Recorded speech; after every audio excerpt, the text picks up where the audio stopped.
कन्हैया।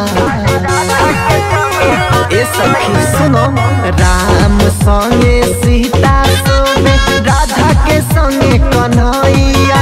अरे राधा के संगे कन्हैया। अरे हमारा संगे सोबे हमर झुमकी वाला सैया। अरे हमारा संगे सोबे हमर झुमकी वाला सैया। झुमकी वाला सैया।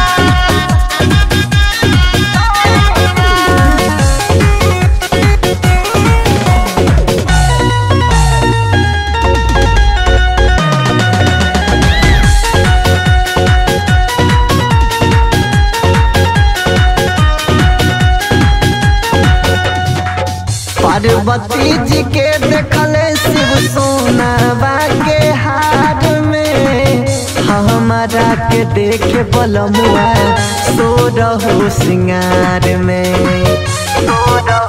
ए सखी पार्वती जी के देखले शिव सोनावा के हार में। हमारा के देखे बलमुआ सो रहो सिंगार में। पाम संगे पायल सोबे चूड़ी के संगे कलाइया। और चूड़ी के संगे कलाइया। अरे हमारा संगे सोबे हमर झुमकी वाला सैया। अरे हमारा संगे सोबे हमर झुमकी वाला सैया। झुमकी वाला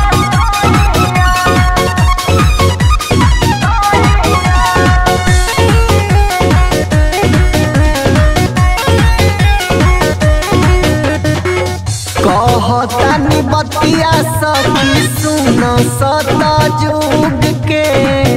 आजुले न उगे सूरज रतिया में डूब के। कहतानी